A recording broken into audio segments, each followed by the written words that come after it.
안녕하세요. H채널의 한창훈입니다. 반갑습니다. 2019년 3월 23일 비트코인 및 암호화폐 Q&A 시간을 시작하도록 하겠습니다. 먼저 댓글로 좋은 의견과 질문, 정보 공유해주신 분들에게 감사 말씀드리고 그럼 바로 이제 시작을 해보도록 하겠습니다. 리키신님이 써주셨어요. 호주라고 해서 답하는 것은 아니에요. 내가 사는 곳은 서호주인데 없어요. 동북쪽 시드니 쪽은 내가 안 가봐서 모르고요. 수고하세요. 감사합니다. 이렇게 써주셨고 지난번에 그 바이낸스 라이트 서비스 제가 이제 방송에서 뉴스 말씀드리면서 앞으로 이제 신문 판매대, 죄송합니다. 신문 판매대에서 이렇게 이제 비트코인 구매가 가능해졌다. 1300여 개 이상이 되는, 보시면 이제 지도에서 보시는 것처럼, 서쪽 호주에는 별로 없어요. 별로 없고, 북쪽에는 뭐 거의 없다시피 한 거죠. 2개 아니면 3개 정도 있는 것 같고요. 거의 대부분, 1300개 거의 대부분이 이 동쪽과 동쪽에서 동쪽, 남쪽, 이 부분에 다 몰려있다라고 보시면 될 것 같습니다. 혹시라도 호주에 사시는 분들 중에, 이 비트코인 신문 판매돼서 비트코인 판매하고 있는 거를 보신 분이 있으면 댓글로 한번 남겨주시면 같이 이야기를 한번 또 해보도록 하겠습니다. 이렇게 보고, 다음으로요, 김세현님이 써주셨어요. 제드 맥켈럽은 리플사 소속이었다기보다 IBM 소속이었다고 봐야 되겠죠. IBM에서 XRP를 개발했으니까요. 리플사에서 퇴출당할 땐 어지간히 마음먹고 나간 것 같네요. 써주셨고, 일단 케네디님도 이제 이 부분 궁금하셔서 IBM이 리플을 개발했다고요. 처음 듣네요. 써주셨고, 저도 이제 제드 맥켈럽이 만약에 IBM 소속이었다는 자료가 있으시면 혹시 그 정보를 좀 공유해달라라고 말씀을 드렸습니다. 왜 그러냐면 그게 이제 김세현님 말씀이 사실이라고 하면 지난번에 이제 IBM하고 스텔라 루벤이 힘을 합치면서 XRP를 어떻게 보면 약간 궁지에 몰렸다. XRP가. 그리고 XRP가 이제 살아남기 시장에서 살아남기 힘들 거다. 은행들이 XRP를 사용하지 않을 거다라고 했던 부분도 이제 어느 정도 해결이 될 수 있다는 부분이죠. 왜냐면 리플을 개발하기 전에 이미 IBM에 소속이 돼 있었고, 거기서 IBM에서 리플을 개발한 다음에 여기서 리플 개발된 이후에 어디죠? 스텔라 루멘으로 가고, 거기서 다시 또 IBM하고 손을 잡았다라고 하면 이 세 가지, IBM이라는 회사, 스텔라 루멘, 이 리플사가 저는 다 제드 맥켈럽을 중심으로 연계되어 있다라고 이제 볼 수 있기 때문에, 그렇게 된다라고 하면 지금 김세현님이 말씀해 주신 게 사실이라고 하면 굉장히 좀 중요한 이야기가 될 것 같아서 이 부분을 한번 제가 자료가 있으면 자료를 한번 써달라고 말씀을 드렸고요. 일단 제드 맥켈럽에 대한 혹시 모르시는, 이 사람이 어떤 사람인지 모르시는 분들이 있을 것 같아서 제가 이 해시넷에 나와 있는 자료를 한번, 혹시 제가 못 본 내용이 있을까봐, IBM 소속이었다는 이런 내용이 있을까봐 다시 한번 자료를 찾는 과정에서 이렇게 붙여놨습니다. 혹시 필요하신 분들은 읽어보시면 될 것 같아요. 다음 보도록 하겠습니다. 김동규님이 써주셨고요. 대부분 떡락으로 보고 있는 듯 싶은데 저는 이제 어떻게 보는지 물어보셨습니다. 그래서 비트코인 차트를 보면 지금 떡락으로 아마 보고 있는 그런 이유가 그 20주 이동평균선이 이렇게 내려오고 있는데, 지금 이번 주가 딱 20주 이동평균선과 이제 맞물려 있습니다. 그래서 아마 이걸 이제 돌파하기 힘들 것이라고 보고 있고, 그 부분에서 떡락을 할 거다라고 이제 보시는 분들이 많은 것 같아요. 근데 이제 제가 말씀드렸지만 이 4시간 봉에서 200주 이평선, 202평선이 깨지지 않으면, 그리고 202평선이 지금 제가 그리는 이 추세 라인과 이제 맞물려 있습니다. 그러니까 이 추세선, 이 저점과 저점을 잇는, 뭐 이렇게 잇는다고 하더라도요, 이 지금 저점과 저점을 잇는 이 추세 라인이 훼손되지 않는다라고 하면 그때는 비트코인은 추가적으로 계속 상승한다라고 봐야 되지, 이게 지금 깨지지도 않았는데 여기서 벌써부터 저는 떡락을 얘기하는 거는 좀 아닌 것 같다. 만약에 이 추세 라인을 훼손하면 그때는 다시 한번 이제 차트를 봐야 되겠죠. 차트를 봐서 하방 압력이, 왜냐면 20주선이 지금 하방의 압력이 분명히 강한 건 사실이기 때문에 그 부분을 이제 봐야 될 것 같습니다. 만약에 이 추세 라인을 지킨다라고 하면 그때는 뭐 4,200달러도 저는 추가적으로 돌파해서 올라갈 수 있다라고 보고 있는 거고요. 이렇게 이제 보고 넘어가도록 하겠습니다. 일단은 그래서 저는 지금 하락을 얘기하기에는 좀 이르다라고 보고 있습니다. 다음으로요. 카이로스님이 써주셨어요. 유튜브 이렇게 영상을 공유를 해주셨고, 이 영상에 이제 13분, 17분 내용을 한번 봐봐라. 라고 얘기를 해주셨습니다. 세계 공황이 온다는 믿음과 중국은 망한다라고 믿는 1인입니다. 근데 위 영상을 보고 생각이 좀 달라졌는데요. MMT를 중국에서는 이미 하고 있었고 위안화를 바이백한다는 내용이 저한테는 좀 충격적이었습니다. 안개 속에서 앞이 안 보이면 위험하지만 바로 앞에 낭떠러지가 뻔히 보이는데 회색 코뿔소라고는 하지만 중국도 대비를 하고 있을 듯 합니다. 라고 해주셨고, 제가 그 영상을 쭉 봤는데요. 일단 제가 보는, 뭐 이분은 이제 이분 나름대로 이제 시각으로 보고 있는 거고요. 이 영상을 해주신 분은 나름대로 시각을 보고 있는 거고, 저는 또 이제 제가 보고 있는 시각에 대해서만 말씀을 드리고, 이거는 이제 뭐, 제가 이제 계속 말씀드리지만 어떤 정치적인 부분도 그렇고요, 뭐 경제적인 부분도 그렇고, 똑같은 상황에 따라서 어떤 똑같은 자료를 가지고도 해석은 완전히 정반대 해석을 할 수 있는 거다. 일단 그 부분을 이해를 해주시고, 제가 그러면 보는 시각에 대해서 말씀을 드리겠습니다. 먼저 저는 이제 중국이 여기서 뭐 MMT를 해서 중국에서 MMT를 이미 하고 있었다. 라고 한번 생각을 해보자고요. MMT를 중국에서 이미 하고 있었다 라고 하면 어떻게 될 것인가. 당연히 이제 중국 위안화는 약세로 가야 될 겁니다. 중국 위안화는 약세로 가야 될 거고, 그 중국 위안화를 그렇게 중국에서 그 인민은행에서 뭐 중국 위안화를 계속 찍어내서 돈을 무한대로 찍어낸 돈을 가지고 기업들을 서포팅을 해주고, 만약에 그걸로 인해서 또 다시 뭐 빚을 갚는데 또 위안화를 찍어내서 또 그 돈을 가지고 이제 빚을 갚았다라고 하면, 이거는 베네수엘라 그 볼리바르랑 이 중국과 뭐가 다를 것인가 라고 한번 생각을 해보시면 될 것 같아요. 그러면 당연히 중국 위안화는 약세로 가야 됩니다. 약세로 가야 되는 것이고, 인민은행에서 위안화가 그 7위안을 넘어갈 때마다 대놓고 개입을 했어요. 7위안을 넘어갈 때마다 우리가 7위안을 넘지 못하도록 개입을 하겠다, 시장에 개입을 하겠다고 대놓고 얘기를 하고 실제로 개입을 했습니다. 해서 어떻게 보면 어거지로 눌러놨어요. 눌러놓은 상태인데, 저는 이게 이 억지로 눌러놓은 게, 저는 이게 시간 문제지 언젠간 돌파가 될 거다라고 보고 있는 사람입니다. 그렇다라고 하면 당연히 이제 7위안, 1달러당 7위안이 넘어가게 되면 위안화 약세로 갈 것이고요. 지금 달러 대 위안화 차트입니다. 달러 대 위안화 차트고, 아마 이제 그 영상에서 보면 위안화가 이제 강세로 가서, 영상에서는 그렇게 얘기하더라고요. 위안화가 강세로 가서, 그러니까 달러가 이번에 올 경제 위기에 달러가 돈을 많이 찍어내게 되면, 그 경제 위기 상황을 극복하기 위해서 찍어내게 되면 달러가 약세로 갈 것이고, 그 달러가 약세로 가게 되면 위안화가 이제 강세로 가면서 그 강세로 된 위안화를 가지고 미국의 헐값이 된 미국 주식들을 산다, 이렇게 얘기를 했는데, 저는 이제 반대로 보고 있는 겁니다. 뭐냐면 저는 이제 위안화가 약세로 갈 거라고 보고 있는 거죠. 위안화가 약세로 갈 것이라고 보고 있고, 근데 위안화가 약세로 가는데 그 차트상 봤을 때 지금 보시는 것처럼 제가 이 초록색 추세 라인을 지금 돌파가 됐고요. 돌파가 된 상태에서 지금 눌러준 겁니다. 강하게 눌러줬는데, 지금 약간 이 초록색 추세 라인에 걸쳐져 있는 모습이에요. 그래서 여기서 물론 추가적으로 더 내려올 수는 있습니다. 이 추세 라인을 따라서 내려올 수도 있고요. 추세 라인을 깨고 내려온다라고 하면 시간이 좀 더 걸리겠죠. 그렇지 않다라고 하면 저는 오히려 이제 추세 라인에서 시간을 좀 보내다가 반등해서 이때는 이 7위안을 넘어가 줄 수 있다라고 보고 있고, 어찌됐든 그 인민은행에서는 강제적으로 지금 7위안을 막기 위해서 노력을 하고 있습니다. 2015년도 16년도 이때 당시 이제 조지 소로스가 위안화 약세에 배팅을 했죠. 배팅을 하면서 배팅을 했는데 중국에서 굉장히 개입을 많이 했습니다. 인민은행에서 개입을 해서 어거지로 이걸 눌러놨어요.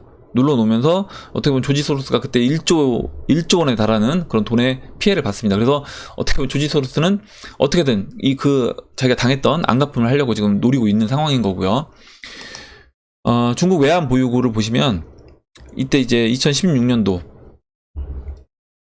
보시면 15년도부터요 이렇게 위안화 약세로 배팅이 되면서 16년도까지 1조에 해당하는, 그 1조 달러에 해당하는 돈을 가지고 지금 풀어서 지금 4조 달러 정도 외환 보유고가 있었는데, 그 중에서 이제 1조 달러 정도에 해당하는 돈을 풀어서 막았는데, 이게 지금 막은 게 아닌 거라는 거죠. 그리고 남은 건 이제 지금 3조 달러 좀 넘게 남았는데, 이 3조 달러 넘는 이 돈이 저는 많지 않다라는 겁니다. 왜냐면 실제로 이제 7조 달러 넘어갔을 때는 이 3조 달러도 금방 소진될 수 있는 양이기 때문에, 그렇게 봤을 때는 이 이 금액이 크지 않다. 그리고 7조 달러, 그 1달러당 7위안을 넘어가게 되면 그때는 그 이제까지 중국이 위안화가 이 2006년도부터요. 보시면 중국 위안화가 강세였습니다. 이렇게 추세적으로 강세였었죠. 달러가 오히려 이제 중국 위안화보다 약달러 기조를 갔어요. 그래서 중국 기업들이 어떻게 보면 겁 없이 그 달러 빚을 썼습니다. 달러 빚을 썼기 때문에 그 부분에서 달러 빚을 썼던 그 중국 기업들, 그리고 뭐 중국에서 더 통제를 했다라고 얘기를 하지만 중국 기업들이 다른 나라의 법인을 만들고 보시면 그 페이퍼 컴퍼니를 만들고요. 그 페이퍼 컴퍼니를 통해서 달러 빚을 썼습니다. 어떤 중국의 통제를 받지 않기 위해서. 그렇게 했기 때문에 만약에 이제 그런 부실들이 드러나기 시작하고 그런 돈들이 빠져나간다라고 하면 이 중국이 갖고 있던 그 위안화를 최대한 빨리 달러로 바꾸기 위한 수요가 이제 몰리면서 저는 이제 슈팅이 나올 수 있다.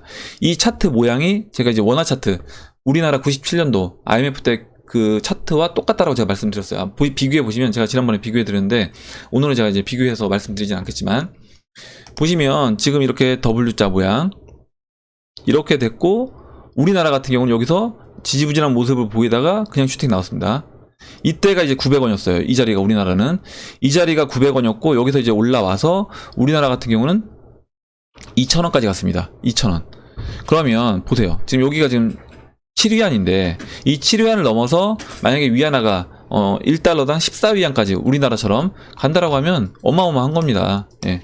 그렇게 되면 아마 중국 기업들 뭐 박살나는 게 아마 상상을 초월할 거예요. 상상을 초월할 거고, 우리나라 이제 IMF 때 겪었던 그 기업들의 어떤 도산 사태를 보면 기업들이 갖고 있던 빚뿐만 아니라 기업들의 어떤 등급, 신용 등급이라든가 이런 게 한 번에 낮아지면서 이자율까지 올라가게 됩니다. 이자율까지 올라가기 때문에 지금 이자율에서는 견딜 수 있는 기업들까지도 다 도산하게 된다. 중국 기업들이요. 그렇게 될 것이고, 그때 저는 헐값에 나온 그 달러당 위안화가 예를 들어서 1달러가 14위안, 뭐 14위안 그 이상도 갈 수 있는 거고요. 그렇게 된 상태에서 만약에 그 돈을 가지고 2배 이상 그러니까 일단 달러 가지고도 일단 2배를 먹은 거죠. 그 가지고 중국에 지금 뭐 말로는 이렇게 하더라고요. 지금 중국 보시면 포브스지 보면 중국의 상위에 중국 부동산 부자들이 포진되어 있습니다. 예전보다 훨씬 많이요. 2016년도에는 거의 뭐 두 명도 안 됐던 그런 인원들이 8명 정도 넘는 인원이 지금 늘어나 있어요. 그렇게 본다라고 하면, 야, 중국이 이렇게 지금 잘 나가서 어떻게 보면 해외에 있는 부동산 그리고 주식들 다 이렇게 사서 중국이 갖고 있다. 이렇게 얘기를 할 수 있습니다. 이렇게 볼 수 있어요. 그리고 지금 중국 은행들이 상위 세계 은행들 순위에서 보면 다 1위부터 5위 안에 포진되어 있다. 이렇게 얘기할 수 있습니다. 근데 예전에 한번 생각해 보세요. 예전에 1985년도에 일본 어땠는지. 일본이 한창 잘 나갈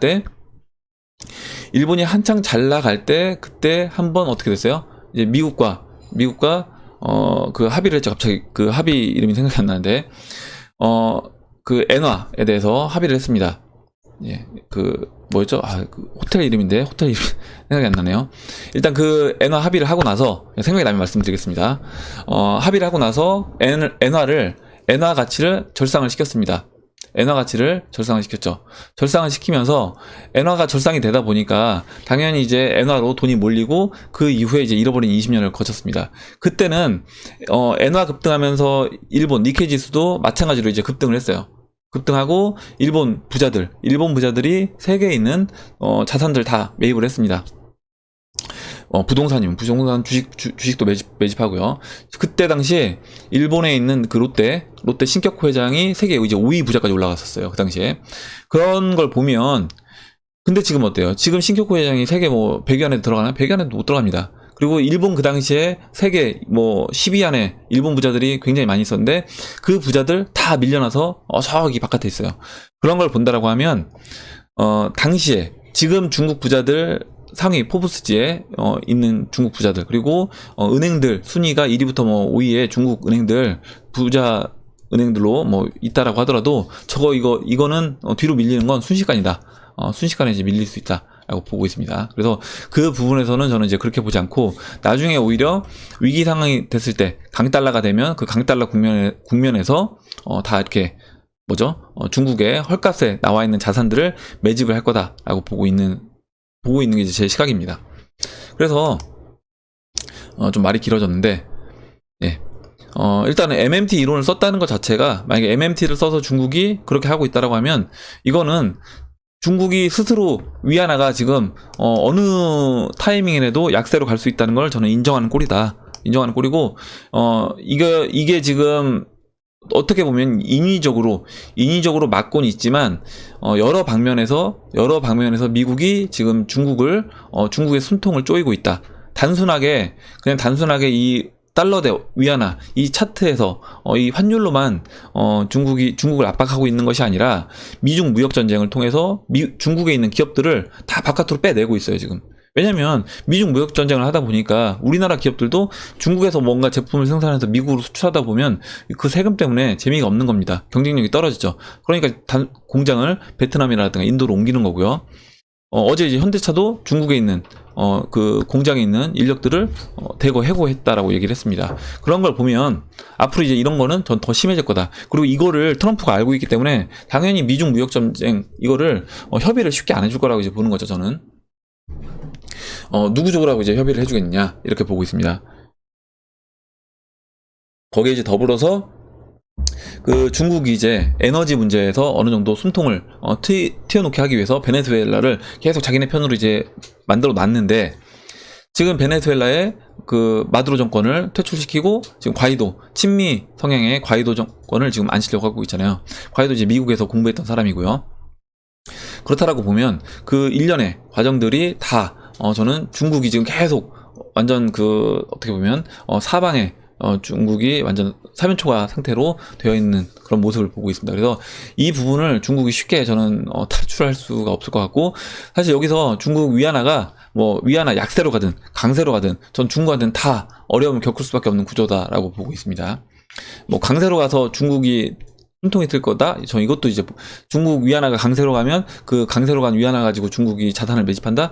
저는 단기적으로는 그 일본 엔처럼 중국 주식도 그러면 이제 올라갈 수 있죠. 상해 지수도 추가적으로 상승할 수 있습니다. 상승하는데 아마 하락할 때는 더 큰 고통을 겪을 거다라고 보고 있고, 일본은 그나마 이제 미국과 어느 정도 그 같은 선상에 있었다라고 했기 때문에 일본은 그 엔화를 강세로 프라잡이죠. 죄송합니다. 프라잡이를 통해서 그렇게 했는데 지금 생각났네요. 그 엔화를 강세로 만들어줬지만 중국 같은 경우는 미국이 지금 대놓고 중국은 어떻게 보면 약간 그 미국의 적이다라고, 경쟁 상대고 적이다라고 얘기를 하고 있기 때문에 이 부분에서 위안화를 강세로 만들어주지 않고 오히려 약세로 밀어붙일 거다라고 보고 있습니다. 그렇게 해서 이제 저는 중국 양털깎기를 할 것으로 보고 있어요. 그리고 에너지도 지금 이제 그 원유 차트도 보시면 최근에 이제 올라가서 거의 뭐 배럴당 이제 한 $60 이상까지 올라왔는데, 원유 차트를 본다라고 하면 언제든지 이제 미국 입장에서는 원유를 가지고 무기화할 수 있다라고 보고 있는 겁니다. 원유가 무기화해서 실제 지금 원유 최대 생산국이지 미국이 됐잖아요. 그리고 미국이 그 생산량을 지금 줄이질 않고 있습니다. 계속 최대치로 생산하고 있어요. 그 최대치로 생산해 놓은 상태에서 베네수엘라라든가 그 기존에 중국과 어떻게 보면 약간 그 중국 라인에 섰던 이란이라든가 베네수엘라 이런 나라들을 숨통을 다 조여놓은 상태에서 완전 다 길을 들여놓은 거죠. 길을 들여놓은 상태에서 그 상황에서 지금 다시 이제 원유 가격을 올린다라고 하면, 중국이 원유 가격 올라가는 거 플러스 위안화 약세 플러스 된다라고 하면, 이때는 그 중국이 그 원유 소비량이 어떻게 보면 굉장히 많잖아요. 그 부분에서 큰 고통을 겪을 수밖에 없다. 중국 이제 국민들도 마찬가지고요. 거기 이제 하이퍼 인플레이션으로 간다라고 하면 원자재 그리고 곡물 뭐 이런 부분에서도 당연히 중국은 타격을 입을 수밖에 없다라고 보고 있습니다. 예, 이렇게 설명드리고, 일단 제가 보는 시각은 그래서 저는 중국이 미국을 이긴다라고는 보지 않는다. 그리고 그 부분에서 중국이 이제 그 이런 시나리오를 중국도 분명히 예상을 했을 겁니다. 예상했을 거고, 예상을 했기 때문에 준비를 한 거죠. 금도 매수를 하고 인민은행에서 대놓고 매년 500톤씩 금을 2011년도부터 10년도인가 11년도부터 계속 매집을 했습니다. 금을 그 매집하는 걸 알고도 뒀어요. 그 영국 런던 금 거기 협회에서 금 거래소에서 그 중국이 금을 계속 매년 매집을 하고 있다는 걸 알고 있지만 그 금 가격을 올리지 않고 뒀습니다. 그렇게 둔 이유는, 저는 이제 미국이 니들 금으로 가라, 금이라든가 그런 데로 가라 이렇게 얘기를 한 겁니다. 얘기를 하고 이번에는 금이 아니라 딴 데로 갈 거다. 왜냐면 이제까지 항상 이렇게 화폐가 어떤 위협을 겪었을 때 위기 상황에서 근본이제로 돌아가는데 그 부분에서 이번에는 이제 근본이제가 아닌 암호화폐 시장으로 갈 거라는 거죠. 암호화폐 시장으로 갈 거고 암호화폐 시장을 미국이 이미 다 선점을 해놨다. 저는 그 2017년도에 중국이 비트코인 퇴출시키고 거래소 퇴출시키고 ICO 전면 금지시킨 게 자기들이 원래 금을 준비해서 이번에 패권을 미국을 제끼고 패권을 차지하려고 딱 했는데 갑자기 2010 딱 보니까 비트코인을 자기들이 물론 주도는 못하고 있는 아직까지 못하고 있는 이 비트코인을 미국이 이미 다 매집을 끝내는 거예요. 그러다 보니까 야 이거 안 되겠다. 빼라. 우리는 우리 나름대로 시스템을 가져가겠다라고 해서 중국의 시장에서 퇴출시켰다라고 보고 있고 그렇게 했지만 그것도 그들 나름대로 그렇게 했지만 그건 쉽지 않은 거다. 이미 전 세계적으로 이제 비트코인은 어느 정도 자리 잡았고 저는 리플하고 스텔라 이런 게 앞으로 주도적으로 이제 쓰이게 된다라고 하면 여기서 만약에 그 7위안을 넘어가게 되면 중국에 돈 있는 사람들이 어떻게 할 것인가 한번 생각을 해보시면 한번 생각해보세요. 여러분이 중국에 돈 있는 부자예요. 어떻게 하실 거예요?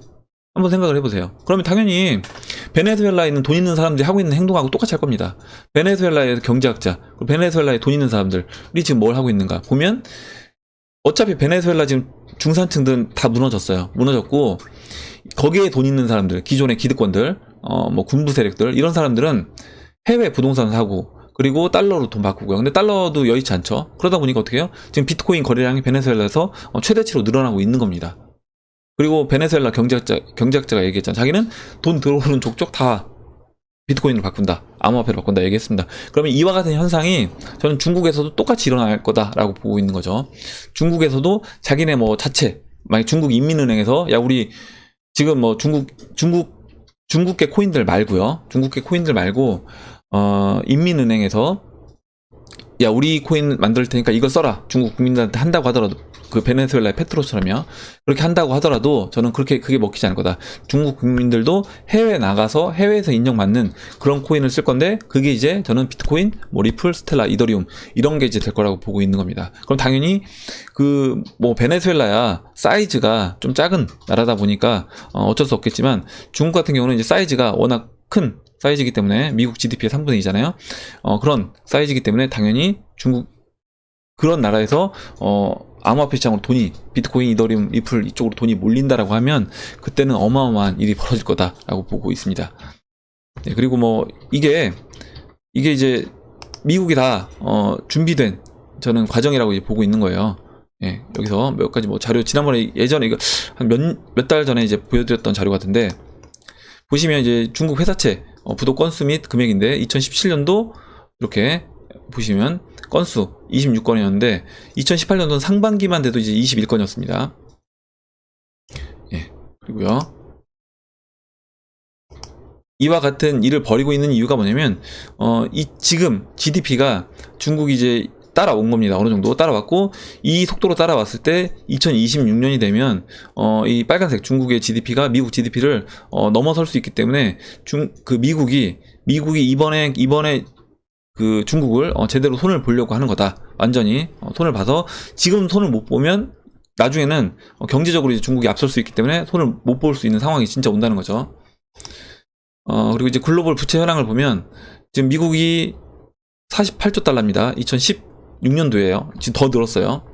예, 그리고 중국은 25조 달러인데 이게 서프라임 이후에 그 올라간 상승된 그 비율을 보면 중국 같은 경우는 이제 5조 달러에서 25조 달러로 5배 는 거고 미국은 실제 보시면 33조 달러에서 48조 달러로 뭐 2배도 안 늘었습니다. 이와 같은 것만 보더라도 중국이 얼만큼 지금 위태로운 상황인가, 빚을 얼만큼 많이 지금 쓰고 있는지, 발행해서 쓰고 있는지 이 부분을 볼 수 있습니다. 예. 예, 그리고 생각을 해보면 보세요. 개미 비중이 이제 압도적인 중국 주식 증시예요. 중국 증시는 뭐 외국인 비중이 지금 5%도 되지 않습니다. 개인이 거의 대부분 차지하고 있고요. 주식 보유 기준이 나머지 기관이 갖고 있는데 여기에서 외국인들이 누구 좋으라고 이 중국 증시를 상해 지수를 끌어올리겠냐는 거죠. 그렇게 하지 않을 거다. 당연히 여기서 눌러놓은 상태에서 중국이 야 제발 이제 우리 개방 다 할 테니까 니들이 원하는 만큼 50% 원하면 50% 개방할 테니까 니들이 돈으로 이 우리나라 주식 좀 사달라 이렇게 두 손 들고 그 손 벌릴 때까지 저는 밀어붙일 거다라고 보고 있는 겁니다. 네. 예, 이렇게까지 하고 정리를 하도록 할게요. 그래서 뭐 중국이 계속 앞으로 이제 중국이 패권을 차지할 거다. 지난번 어떤 교수님, 뭐 성균관대 교수님이었네, 서강대 교수님이었네, 중국이 이긴다 이렇게 어떤 책도 쓰셨고 했는데 그분 보니까 이제 중국에서 공부를 계속 해 오셨던 분이더라고요. 그래서 약간 친중 성향이 있으신 분인 것 같고, 물론 이제 성향에 따라서 그렇게 볼 수 있습니다. 볼 수 있고, 하지만 저는 이제 제가 나름대로 보는 시각은 제가 보는 시각은 이렇다는 거예요. 그러니까 아까도 처음에 제가 말씀드렸지만 어떤 사실은 한 가지지만 그 사실을 보는 입장에 따라서는 완전히 다른 쪽으로 볼 수 있고, 어떤 분들은 지금 제가 보여드린 이 자료를 가지고도 해석을 다르게 해석할 수 있는 거예요. 저는 근데 이렇게 이제 해석하고 있는 거고요. 그래서 이제 그 판단은 이제 여러분들이 보시고 판단을 해주시면 될 것 같습니다. 그리고 만약에 중국이 MMT 이론, 돈을 그냥 찍어내서 위안을 찍어내서 한다라고 했을 때는 저는 진짜 골로 갈 거다라고 보고 있습니다. 예, 완전 하이퍼 인플레이션으로 돼서 여기 위에 이제 송기봉님이 글 써주셨던 것처럼 아마 중국 국민들이 그 베네수엘라 국민들처럼 쓰레기통 뒤지면서 먹을 거를 찾기 위해서 그런 상황까지 올 수 있다라고 보고 있어요. 예, 그렇게 되면 뭐 인구가 뭐 장난 아닌데 중국이 그 상황을 중국 정부가 저는 극복하기가 쉽지 않을 거다. 지금도 중국 정부 같은 경우는 오히려 이제 국방비보다 보시면 하나 자료만 더 보여드릴게요. 보시면 중국 국방 예산이에요. 국방 예산이 이 검정색 선이고요. 이 약간 옅은색, 이게 국내 안보 지출입니다. 중국 같은 경우는요, 국내 안보 지출에 들어가는 비용이 국방비에 쓰이는 돈보다 더 많아요. 되게 웃긴 일이잖아요. 이건 뭘 의미하냐면 그만큼 지금 어떻게 보면 그 안에 그 중국 내부에 적들이 많은 상황이고, 중국 내부 통제가 더 어려운 상황이다. 예, 그리고 소수 민족들이 어떻게 보면 약간 러시아가 예전에 소련이 러시아로 이렇게 분리 독립됐던 것처럼 이 상황에서 러시아가 독립된 거 아니죠. 그 소수 민족들이 독립된 거죠. 마찬가지로 중국도 저는 충분히 그런 시나리오로 갈 수 있다라고 보고 있습니다. 거기에 이제 어떻게 보면 통제가 안 되기 때문에 이렇게 비용을 많이 쏟아붓고 있는 상황인 거고요. 여기에 더해서 만약에 이제 먹고 사는 문제까지 벌어진다라고 하면 그때는 말할 수 없겠죠. 예, 이렇게 정리하고 넘어가도록 하겠습니다. 다음으로 크립토 이제 매니아님이 써주셨는데, 대기업에서 코인을 발행한다는 것은 이슈가 될 수 있다고 생각합니다. 물론 주주총회를 통해서 토큰 발행을 전반적으로 찬성한다면야 가능성이 있지만, 주식 보유자와 코인 보유자가 양분해서 운영된다면 기업의 수익 배분 면에서 충돌이 있을 수 있다고 생각되기 때문입니다. 그런 면에서 자회사가 개발한 클레이튼 플랫폼상에서의 클레이와 카카오톡 코인의 중복 발행은 어쩌면 그저 펌핑꾼들, 누리꾼들의 뇌피셜이 아닐까 생각합니다. 예, 저도 이제 동의하고요. 대기업의 경우 직접적으로 이제 코인 발행하는 거는 굉장히 어려운 부분이 있을 겁니다. 그래서 결과적으로 어떻게 보면 자회사를 만들어서 자회사를 통해서 코인을 발행한다거나 이런 식으로 이제 진행이 될 수 있는 부분이고요. 대기업의 경우 아까 이제 얘기해 주셨던 것처럼 그 기존 주주들이 당연히 이제 자기들의 그 이해관계가 있고, 어떤 자신들의 이익에 조금이라도 손해를 끼친다라고 하면 당연히 반발이 있을 수 있기 때문에 그 부분에서 이제 쉽지 않고, 또 이제 그 대기업이 암호화폐 시장에 코인 시장에 진출한다라고 하면 아직까지도 아마 부정적인 시각이 많이 있을 겁니다. 물론 이제 뭐 삼성이 갤럭시 S10 출시하면서 약간의 이런 변화가 이제 시작되긴 했지만, 만약에 대기업이 코인을 발행하겠다라고 했을 때 사람들의 시선이 어떨지, 그리고 그게 만약에 어떤 문제가 됐을 때는 성공하면 그나마 다행이겠지만, 성공하지 못하고 실패했다라고 하면 또 대기업에서도 이미지 타격이 있을 수 있기 때문에 그 부분에서 조심스러운 부분도 있을 수 있고, 또 정부 눈치를 보는 부분도 있을 수 있다. 근데 이제 그동안 이제 정부 눈치를 보고 어떤 쉬쉬하고 참았던 부분이, 저는 그 3월달, 그러니까 지금 2월 28일, 3월달 넘어가는 그 사이에 굉장히 많은 일이 있었어요, 생각보다. 그때 이제 바이낸스, BNB 코인이 BTC 마켓에서 전고점을 치고 넘어가졌고요. 그리고 그때 이제 3월달 초에, 갤럭시 S10이 출시가 됐고, 그 이후부터 이제 어떻게 보면 대기업들이 대놓고 이제, 지금 암호화폐 시장 진출하는 부분들 얘기를 하고 있습니다. 그래서 그렇게 보면, 대기업들이 이 시장에 들어오는 게 그동안은 쉽지 않았을 거다 라는 부분, 그리고 이 시장에 참여하게 되더라도 지금 크립토 매니아님 말씀처럼 자회사를 통해서 한다거나 아니면 자기들이 직접 하는 부분은 되도록은 하지 않을 거다. 당분간은 그렇게 이제 보고 있습니다. 예, 이렇게 설명드리고 넘어가도록 할게요. 예, 다음으로 이제 김윤하님이 써주셨는데 암호화폐 이제 구매 시 달러로 구매하는 게 유리한가요? 그 이유는 무엇인가요? 환전해서 거래한다면 금융사 통해 하나요? 이렇게 얘기했는데, 일단 지금은 뭐 김치 프리미엄, 우리가 원래 이제 원화로 샀을 때 비싸다는 그런 김치 프리미엄이 없기 때문에 지금은 뭐 똑같습니다. 똑같게 보시면 되고, 만약에 이제 김치 프리미엄이 생기고 내가 달러로 해외에서 비트코인을 살 수 있는 상황이 벌어진다라고 하면, 그때는 달러를 가지고 해외 거래소에서 사게 되면 좀 더 싸게 살 수 있습니다. 만약에 김치 프리미엄이 5%, 뭐 10% 껴있다라고 하면 당연히 그 10%만큼 프리미엄이 껴있는 10%만큼 내가 싸게 살 수 있는 거겠죠. 일단 지금은 아니다. 지금은 그래서 굳이 할 필요 없이 그냥 원화로 사신 다음에, 오히려 지금은 원화로 사신 상태에서 이런 매매를 할 수 있는데, 예를 들어서 원화로 사신 상태에서 이거를 달러로 매도를 하는 겁니다. 무슨 얘기냐면 뭐 트루 USD라든가 아니면 그러니까 여유자금 있으신 분들 한해서요, 트루 USD라든가 아니면 뭐 테더와 트루 USD가 좋겠죠. 매도를 해서 트루 USD를 보관하고 있습니다. 보관해 놓은 상태에서 다시 원화 시장에서 이제 비트를 사요. 비트를 사서 갖고 있는 상태에서요, 이렇게 보관해서 갖고 가시다가, 그럼 이제 달러가 생긴 거죠. 거래소에 달러가 생긴 겁니다. 뭐 업빗 그 달러 테더 마켓에서 테더가 생긴 거고, 그 상태에서 만약에 프리미엄이 생겼다, 우리나라 프리미엄이 생기면 원화 시장에 있는 비트코인을 매도를 하시고, 다시 달러 시장에 있는 그 달러를 가지고, 테더 시장에 있는 달러를 가지고 다시 비트코인을 사시면 비트코인 수량은 그대로 유지하면서 그 차익만큼 먹을 수 있는 그런 방법이 있겠습니다. 이거를 지금은 프리미엄이 없기 때문에 지금은 그렇게 해서 미리 준비를 해놓고, 나중에 실제 프리미엄이 생겼을 때 그때 원화 마켓에서 매도를 하시면 그 프리미엄만큼 비트코인 개수는 그대로 유지하면서 프리미엄만큼 먹을 수 있는 거예요. 예, 잠깐 물 좀 마시고 가겠습니다. 예, 죄송합니다. 다음으로 네. 다음으로, 예. 잠시만요.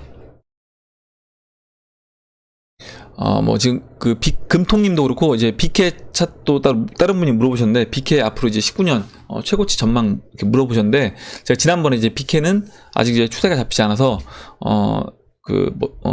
가격 예상하는 게 쉽지 않다. 그리고 추세가 만약에 잡힌다라고 하면 그때 한번 해보도록 하겠다, 이렇게 말씀을 드렸습니다. 예, 마지막으로요, 비웨이브님이 쓰신 글만 읽고 이제 마무리를 하도록 하겠습니다. 리플렛에서는 모든 통화 및 디지털 커런시로 사용 가능합니다. 다만 XRP가 유일한 네이티브 자산으로 인정될 뿐입니다. 물론 스텔라 네트워크에서도 루멘만이 네이티브 자산으로 인정이 됩니다. 스텔라 가지신 분이 리플과 XRP를 욕하는 건 자기 얼굴에 침 뱉는 것과 다르지 않습니다. 스텔라 루멘이 어디서 탄생한 건지 생각을 해보면 답이 나올 겁니다. 스텔라 네트워크에서 가능한 건 이미 리플넷에서도 당연히 가능한 것들입니다. 참고로 이번 IBM 스텔라넷의 송금 방식은 리플이 2014년도에 해보고 안 돼서 버린 게이트웨이 IOU 방식입니다. 과연 은행들이 싫어해서 리플에서 포기한 방식을 IBM 연합은 어떻게 풀어나갈지 궁금하네요, 써주셨고, 예, 꾸시님이 리플은 빅금융, 스텔라는 스물금융 공존할 거다 봅니다. 무슨 얘기냐면, 그러니까 타겟팅하는 시장이 다르다라는 거 얘기를 해주신 거고요. 그리고 이제 비웨이브님이 글 또 써주셨는데, 스텔라 루멘의 태생이 아무래도 XRP에 버림받은 배달의 정제 같은 느낌이라 스텔라 보유하신 분들이 유독 리플 및 XRP를 비교 경쟁을 많이 하는군요, 라고 써주셨고, 예, 이렇게. 그래서 이런 부분은, 그러니까 제가 어제도 말씀드렸지만, 어차피 우리가 투자자이고, 투자자에서 안전하게 투자를 통해서 돈을 이제 버는 게 이제 목적이라고 하면, 여기에서 굳이 뭐 리플을 깎아내려서 내가 스텔라를 돋보이게 한다거나, 아니면 리플 갖고 계신 분들도 내가 스텔라를 깎아내려서 뭐 리플을 돋보이게 한다거나, 이렇게 할 필요 없다. 만약에 내가 이제 혹여나 스텔라가 이런 식으로 리플을 해서 내가 위협을 느낀다라고 하면 일정 부분 내 자산에서 스텔라 루멘을 포트폴리오에 넣으시면 되는 거고요. 스텔라 루멘 갖고 계신 분들도 마찬가지입니다. 리플을 굳이 깎아내리실 필요 없이, 만약에 내가 스텔라 루민이 리플 때문에 성장을 못할 것 같다. 그리고 스텔라 루민이 리플 때문에 시장에서 퇴출될 것 같다 라는 마음이 조금이라도 있다라고 하면 투자자로서 포트폴리오에 조금이라도 리플을 저는 사서 보관하시면 된다. 굳이 이걸 둘 다 나는 뭐 리플만 좋아해서 리플에 올빵하신다면 스텔라는 무조건 욕한다거나 스텔라 안 돼. 아니면 뭐 스텔라 투자하신 분들이 리플 욕한다거나 리플 안 돼. 이렇게 굳이 하실 필요 없다라는 부분 말씀드리고 예. 오늘 영상을 마무리하도록 하겠습니다. 예, 그럼 이상으로 2019년도 3월 23일 비트코인 및 암호화폐 영상을 마무리하도록 하고요. 좀 얘기가 길어졌는데 오늘 나온 얘기들 중에 여러분들 의견이라든가 궁금하신 거 또 같이 이야기해보고 싶은 정보 있으시면 정보를 공유해 주시면 그 부분에 대해서 이야기를 해보는 시간을 가져보도록 하겠습니다. 예, 그러면 영상이 도움이 되셨다면 좋아요와 구독 버튼 그리고 알림종 버튼을 눌러주세요. 감사합니다.